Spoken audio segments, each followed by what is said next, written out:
Ça me fait plaisir de vous présenter Herbia Era ce matin. Alexandre, j'ai une petite description ici, qui est un leader naturel qui dirige le développement des affaires, les relations publiques et les aspects administratifs chez Herbia Era. Ensuite de ça, il a grandi dans une famille d'agro-économistes et sous-ministre adjoint au MAPAC. Donc, il s'y connaît un petit peu là-dedans, par sa famille. Il poursuit ses études en génie des systèmes électromécaniques à l'Université du Québec à Rimouski, où il fait la rencontre d'Anthony Bisson, et cofonde Herbia Era. Il possède plus de 5 ans d'expérience en gestion de projets et en lean manufacturing. Et pour l'accompagner, on a aussi Anthony Bisson, CPI, directeur des technologies. C'est un gars qui est innovateur et polyvalent. Anthony gère les volets liés à la technologie, aux opérations et à la R&D chez Herbia Era. Dès son jeune âge, il travaille à la ferme familiale et découvre sa passion pour les technologies en côtoyant le robot soigneur. C'est le fun d'avoir des bonnes relations avec ces robots soigneurs. Ingénieur de formation, il cumule plus de 5 ans d'expérience en robotique, en développement de produits et programmation, et détient également une formation en électronique du Cégep de Limoilou. Il a aussi approfondit ses connaissances en IoT et en intelligence artificielle. Donc, des gars de la ferme, des gars qui connaissent le milieu, qui ont dit, il faut faire quelque chose. Donc, ce quelque chose-là, ils vont nous le présenter aujourd'hui. Je vous laisse la parole. Je ferme mon micro et ma caméra, puis je vous souhaite belle présentation. Donc, Herbia Era, en fait, c'est une entreprise qu'on a incorporée en 2018 à la suite de notre bac en génie des systèmes électromécaniques. Moi et Anthony, là, comme Julien le disait, moi et Anthony, on s'est rencontrés à l'université, puis on est quand même très complémentaires, même si on vient d'un bac, là, les deux en ingénierie. Anthony est vraiment plus le gars au volet des technologies, puis moi, je suis vraiment plus au niveau du développement des affaires.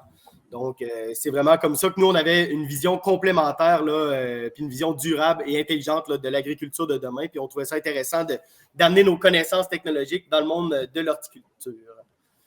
Puis en fait, je commencerai avec une petite statistique. Là. Je ne sais pas si vous savez, mais en moyenne, les fruits et légumes qu'on consomme ici au Québec parcourent 4000 km entre la récolte et l'assiette.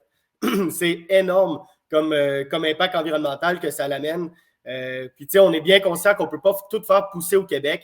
Mais il y a certains aliments qui peuvent pousser à l'intérieur de nos domiciles, comme par exemple de la laitue. En ce moment, on importe quand même beaucoup de laitue de la Californie, mais sachez que dans vos domiciles, bien, la température, l'humidité, tout est favorable à la culture de laitue, par exemple, et même de fines herbes, de petits légumes et même de fleurs comestibles. Donc, imaginez en fait avoir des outils à la maison vous permettant de cultiver de manière simple et efficace dans le confort de votre logis. Donc, ça l'amène à une problématique. On est bien conscient que ce n'est pas tout le monde qui a le temps, pas tout le monde qui a l'espace, ce n'est pas tout le monde qui a surtout les connaissances horticoles pour pouvoir faire de la culture à domicile.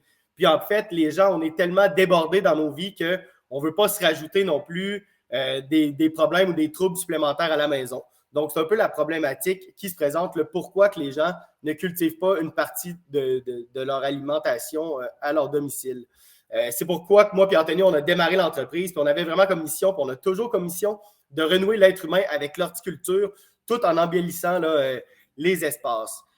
Puis tu sais, faire le home farming, la culture à domicile, ça permet de réduire les intervenants entre la récolte et l'assiette. Ça permet de réduire l'utilisation de plastique à usage unique. Puis surtout, ça permet aussi de réduire là, le gaspillage alimentaire. Donc, il y a beaucoup d'avantages, en fait, à faire de la culture à domicile. Donc, c'est ce qu'on appelle le home farming. Ça amène vraiment plusieurs éléments positifs. Puis, je vais vous en parler un petit peu plus tard. Donc, nous, notre solution, en fait, c'est une solution à deux volets. On a une partie de notre solution qui est vraiment le volet organique. Puis, on a une partie de la solution qui est logicielle. Donc, si je commence avec le volet organique, nous, en fait, chez Herbia Era, on travaille avec des centres collégiaux de transfert technologique, dont Bioptère. Puis, on a développé un bloc substrat pré-fertilisé qui est pré-ensemencé puis qui permet la culture par capillarité. Donc, on peut voir sur l'image en haut à droite la méthode de culture conventionnelle versus la méthode de culture d'Herbia Era. On peut voir qu'on peut mettre une grande quantité d'eau. L'eau va passer par des feuilles pour aller donner la parfaite quantité au substrat dont les propriétés physico-chimiques ont été bien déterminées.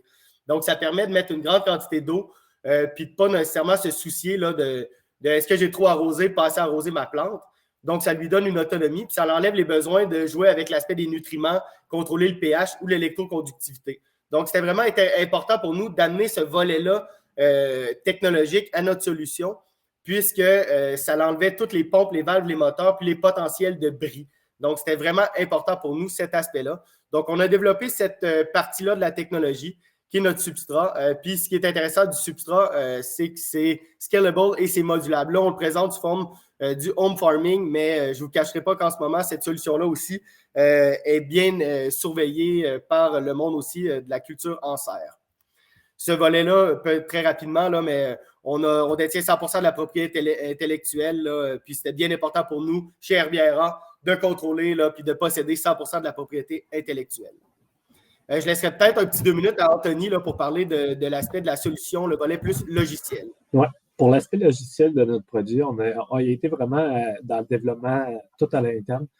Donc, le produit connecté qu'on va voir un petit peu plus loin, dans le fond, toute l'électronique a été développée à l'interne, non un capteur de niveau d'eau. En fait, la problématique qui arrivait avec la croissance des plantes, c'est que dans le fond, avec le temps, les racines se rendent jusqu'à l'eau, puis ils commencent à justement grandir dans l'eau.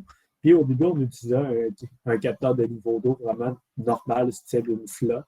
Puis ça pouvait amener des problématiques, étant donné que justement, c'est un capteur de niveau d'eau mécanique. Fait que si les racines se ramassaient dedans, ben, ça bloquait carrément le capteur de niveau d'eau. Donc, on a trouvé une autre solution d'aller vers un capteur d'eau carrément capacitif. Puis c'est justement de filer en aiguille qu'on a aussi développé aussi le core qui est justement qu'on appelle, qui est le cœur, c'est là qu'il y a comme notre microcontrôleur qui permet la communication Wi-Fi. Puis c'est aussi lui qui permet la communication avec l'interface utilisateur, puis tous les autres capteurs et autres états lumineux, si on veut, de notre lumière d'état à l'avant. Sinon, tout au niveau software également, à l'interne, on a des gens qui ont travaillé. Donc, tout l'aspect pré-traitement des données est fait dans le cœur, dans le microcontrôleur. On a certains pré-traitements avant d'envoyer ça directement sur notre plateforme cloud de Google. Toute la communication a été adaptée pour être en mesure d'envoyer des états.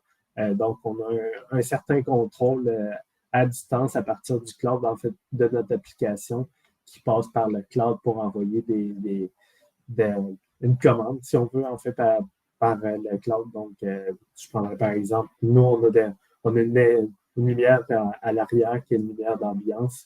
À partir de l'application, on est capable justement de contrôler les couleurs. Fait que, on peut contrôler la couleur. Fait que ça permet de faire ça par tout l'interfaçage par le cloud et l'application et le produit. Puis justement, ça nous permet justement de faire des mises à jour de notre produit aussi à distance. Donc, le produit, c'est possible de faire les mises à jour à distance. Ce qui permet justement d'avoir un produit qui va durer plus longtemps dans le temps et pour nous améliorer le produit en permanence. Puis justement, on utilise le cloud GCP pour stocker les données, pour éventuellement, actuellement, maintenant, on a quand même une bonne précision sur le niveau d'eau. Bon, on pourrait prévoir justement la quantité d'eau utilisée par le produit à peu près en temps réel. Donc, actuellement, on utilise ça, puis on va pouvoir utiliser ces données-là pour créer des courbes de tendance à long terme. Puis notre produit, justement, il est scalable et modulable. Donc, éventuellement, on pourrait le réutiliser dans justement la partie de serre, puis justement réutiliser ces données-là, puis développer une application qui utilise Google Cloud Platform en lien avec cette application. Donc, si on veut aller un petit peu plus dans le deep aussi, ce qu'on est en train de développer actuellement, qui est en réalité notre prochain produit. On s'est lancé aussi par l'autre pain qu'on a aussi actuellement, c'est vraiment l'éclairage horticole. Parce qu'actuellement, en hiver, il y a rarement assez d'éclairage. En fait, il n'y a pas assez d'éclairage au Québec pour faire pousser. Puis c'est quand même un monde, si on veut rentrer à comprendre qu'est-ce que les plantes ont nécessairement besoin. Mais grosso modo, c'est assez simple. Généralement, les plantes ont nécessairement besoin du bleu puis du rouge. Mais ce qu'ils se sont rendus compte, c'est que les plantes s'adaptent quand même assez bien à ce qu'on leur donne. Et nous, ce qu'on s'est dit, on a décidé, c'est que nous, ce qu'on voulait vraiment pour le client, c'est vraiment un éclairage non intrusif. Donc, on se lance dans un éclairage qui utilise plus du blanc, mais qui va aller chercher vraiment plus en fait, ça va être un éclairage horticole, mais qui va utiliser vraiment des types de DEL blancs, mais qui utilisent quand même du rouge puis du bleu, puis avec le bon dosage. C'est quand même d'aller chercher le bon dosage d'éclairage nécessaire pour faire pousser la plante. Puis nous, on souhaite vraiment faire pousser des plantes comme des petites tomates, des petits poivrons, faire pousser de la lavande. Donc, il y a vraiment un aspect à vraiment aller chercher toute la gamme de plantes que l'on voudrait aller chercher, qu'on veut faire pousser dans notre substrat, puis qui est possible de faire pousser dans notre substrat. Puis également, on est en train de regarder pour intégrer des capteurs d'environnement dans notre produit pour justement permettre de notre côté à connaître l'environnement de croissance pour aussi avertir le client s'il manque, si mettons, la température n'est pas propice à la germination d'un tel type de culture, ben, ça va nous permettre de un peu coacher l'utilisateur à cet effet. Ouais, donc, comme disait Anthony, en fait, là, les deux volets de notre solution, on les a intégrés dans un premier produit qu'on nomme le Herbiera CS1. CS pour cultiver simplement avec un substrat. Donc, voici un peu à quoi ressemble notre premier produit. Donc, on voit la méthode de culture par capillarité, on voit le capteur de niveau d'eau qui vient nous donner là, les indications et des notifications par rapport à ça. Donc, on peut voir là, justement la technologie. Nous, on intègre toute l'électronique là, dans le couvercle en érable. On vient le protéger via des composantes des pièces de plastique recyclées. Donc, c'est un peu comment se présente notre premier produit. Ça, c'est un peu rendu de notre application mobile. Tu sais, l'application mobile, ça amène beaucoup de bénéfices pour notre entreprise, mais ça amène beaucoup aussi de bénéfices pour le client. Tu sais, pour l'entreprise, comme disait Anthony tout à l'heure, il y a des mises à jour qui sont possibles. Ça nous permet d'avoir un canal de communication direct, un canal de vente direct, parce que nous, on s'est rendu compte qu'un produit comme le nôtre, ce n'est pas nécessairement l'acheteur qui est utilisateur. Donc, c'est important d'avoir une bonne communication avec l'utilisateur final. L'application aussi, c'est monétisable. Ça nous permet de récolter des données et d'avoir une meilleure connaissance sur nos utilisateurs, ce qui est bien important en business to consumer. Puis pour le client, ben, ça donne accès à un coach horticole, des trucs et astuces. On est en train d'intégrer aussi un chatbot intelligent là, à même le produit. Puis ça permet de faire plusieurs autres éléments. Avec ce premier produit-là, on a été en mesure de valider le marché en faisant une campagne de financement participatif en 2020, fin 2020, là, en fait, lorsqu'il y avait la pandémie. Puis, on a réussi à lever quand même là, le plus gros montant global de l'histoire de la plateforme La Ruche, soit 282 000. Donc, ça a été une bonne validation de marché. Pour nous, c'était important d'aller valider le marché au Québec, même si nous, on est bien conscients, selon nos analyses de marché, notre marché cible est beaucoup plus Toronto, Vancouver, Chicago, Boston, New York, des grandes villes urbaines. Mais c'est important pour nous de le valider à l'échelle locale puis de consolider puis tester la technologie avec des utilisateurs près de nous. Donc, ça a été ça notre stratégie. Ça nous a permis d'attirer l'attention là, de vraiment plusieurs journaux et médias de ce monde. Ça nous a même permis de gagner là, la bourse d'honneur là, du ministère de l'Économie en 2020. Donc, bref, tout ça pour dire que notre modèle d'affaires, si vous l'avez compris un peu, on développe des jardinières d'intérieur que les gens achètent une fois, puis ensuite, les gens rachètent un bloc substrat sous une base récurrente. Donc, on a notre premier produit, le Herbiera CS1, qui est présentement en commercialisation. Puis, on a le Herbiera CS4, qui, lui, est en développement, qui va intégrer capteur d'environnement, comme disait Anthony tout à l'heure, et puis éclairage horticole adaptatif, et puis qui va permettre de cultiver 4 substrats à la fois. Donc, l'électronique va prendre beaucoup plus d'importance aussi dans ce produit-là. Ça m'amène à vous parler un peu de l'avancement de nos produits, juste avant de vous parler de nos besoins. Mais par exemple, l'avancement de nos produits, le CS1, il est dans les mains des utilisateurs. On en a plus de 750 là, justement en circulation au Québec, Montréal, au Québec. L'Herbiera CS4, la technologie est déjà développée. On est en train simplement de peaufiner l'aspect R&D en lien avec la lumière et l'aspect logiciel relié au contrôle. Puis, on va être en mesure de faire un Kickstarter d'ici la fin 2022. Donc, c'est vraiment ça notre objectif. Puis le bloc substrat, ben, on vient tout juste d'avoir un financement là, pour aller justement là, industrialiser notre production. Donc, ça m'amène à vous parler un peu de nos besoins. Nous, chez Herbiera, en fait, on est à la recherche actuellement de partenaires financiers. On vient de lever justement, on est en train de lever une seed round. Là. On a levé déjà à ce jour plus de 1 million de dollars en financement non dilutif, mais on prévoit justement là, avoir besoin d'un peu plus de liquidité pour être en mesure de pénétrer les marchés, saisir l'opportunité d'affaires qui se présente à nous, améliorer notre capacité de production, puis être capable de valoriser la technologie qu'on a développée sous différentes formes, soit justement dans notre produit, le Herbiera CS4, mais aussi dans le monde séricole qui nous approche de plus en plus. Donc, c'est vraiment ça, nos objectifs, puis nos besoins. D'ailleurs, s'il y a des gens qui sont intéressés à discuter de ce volet-là, mes coordonnées sont à la fin de la présentation, puis n'hésitez pas à communiquer avec moi. Puis pour ce qui est des partenaires technologiques, ben, je laisserai Anthony là, parler un petit peu plus de nos besoins par rapport à ça.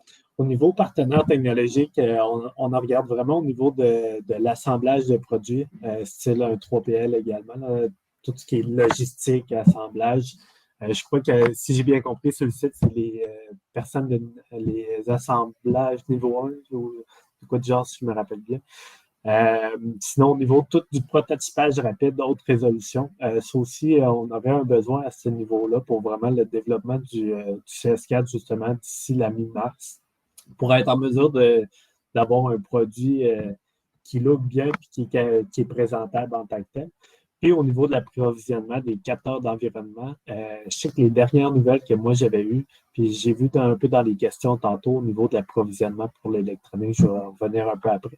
Mais au niveau des capteurs d'environnement, je sais que celle-là qu'on regardait, c'était le BMS 680 pour ceux qui connaissent de Bosch. Je sais que l'approvisionnement durait 1 an. Ça prenait à peu près 1 an avant de l'avoir. Je ne sais pas en date d'aujourd'hui si c'est quoi encore qui dure longtemps, si c'est encore ces délais-là, mais il y aurait peut-être cet aspect-là. Puis sinon, au niveau des délais horticoles, ça aussi, on regarderait ça. Puis en même temps, peut-être pour répondre à la question, dans le fond, pour tous nous, de notre côté, pour l'approvisionnement, la pièce la plus critique était un microcontrôleur qu'on utilisait pour le capteur de niveau d'eau. Puis ce microcontrôleur-là, dans le fond, c'est un microchip, puis on a carrément commandé d'avance directement sur microchip direct. Puis ça nous a permis justement de sortir un peu de la crise puis en avoir en stock. Mais en réalité, c'est qu'on en a acheté une grande partie déjà en stock qui sont nous à l'usine qu'on fait fabriquer notre électronique est stockée là. Puis ça nous a permis justement de ne pas avoir à se soucier de ça. Sinon, toutes les autres, en fait, c'est notre compagnie d'assemblage qui fournit l'électronique. Puis on n'a aucun problème avec les quantités nécessaires. Il n'y a aucun problème. Exactement. Là, puis, Reg, pour faire du pouce sur ce qu'Anthony disait, là, pour l'instant, justement, c'est nous qui s'occupent justement de l'assemblage puis de la fabrication. Mais on est bien conscient là, que quand on va ouvrir les valves au niveau de la commercialisation, ça nous prend une solution, une autre option. Puis, simplement pour vous dire, ben, à ce jour, Herbiera, on est 4 employés à temps plein. Puis, nos produits là, sont certifiés pour être commercialisés au Canada puis aux États-Unis. Donc, merci de votre écoute. Puis, si jamais vous avez des questions, ça me fait plaisir d'y répondre. Beaucoup, les gars. Très belle présentation, très sharp. Félicitations. Super beau produit aussi. On passera à la période de questions. Là, Anthony a déjà commencé à répondre quand même aux questions. S'il y en a d'autres, gênez-vous pas. Sinon, je pense que il y en a d'autres, en fait. Est-ce que vous êtes juste vous deux dans tout ça ou est-ce que vous avez une équipe qui Non, c'est ça. On est une équipe. En fait, moi et Anthony, on est à temps plein, mais on a engagé quelqu'un au niveau du marketing qui nous aide avec le service à la clientèle. Puis, on a aussi un programmeur à l'interne qui est à temps plein. Puis, je ne te cacherai pas qu'on a comme justement fidélisé 2 mentors, 3 personnes en leur donnant des options d'achat d'actions. qui sont vraiment des spécialistes là, dans le volet software, IoT et tout. Donc, on est quand même une équipe. Puis, on ne se cachera pas aussi qu'on est accompagné du camp, l'accélérateur, le camp à Québec, puis l'incubateur Quantino. Là. Donc, on aime bien ça, s'entourer des meilleurs là, pour être tenté d'être les meilleurs. OK. Ouais, ben, c'est super. Il y a quelqu'un qui parlait, ben, en tout cas, vous en reparlerez au réseautage tantôt, mais je pense que c'est Guy Guy Gibert qui voulait avoir les coordonnées. Bon, je pense que ça a été donné. Bon, prochain point d'ordre. Manuel Robert, le fait que les données soient dans le cloud, est-ce que Google ont accès à savoir le type de plantes que les clients font pousser? Théoriquement, non, parce que tout est quand même encrypté entre les clients et l'utilisateur. Puis, en réalité, c'est quand même assez difficile. Déjà, en ce moment, chaque client en tant que tel a un device ID, si on veut, a un numéro. Donc, on ne peut pas nécessairement... C'est quand même assez difficile d'attribuer le client avec la jardinière. Là, nous, on a des méthodes quand même pour le savoir, là, mais c'est que avec toute l'encryption, je ne crois pas que, mettons, Google sera en mesure d'utiliser nos données en tant que telles. C'est nos données, notre plateforme à nous qu'on a développée au final là, en tant que telle. OK. Sinon, on a une question aussi de Anonyme.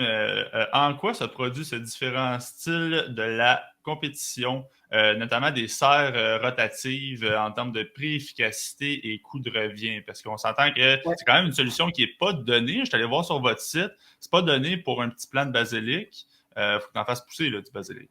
Exact. Ben, on se différencie vraiment. Là, pour l'instant, ce qu'on offre, c'est du basilic, mais on se différencie avec le fait de nos cultures qu'on offre. On va offrir différentes cultures, autant des tomates cerises, de la lavande, capucine. On va vraiment offrir un plus grand avantage. Mais le gros élément qui nous différencie de la compétition, c'est le volume de notre substrat.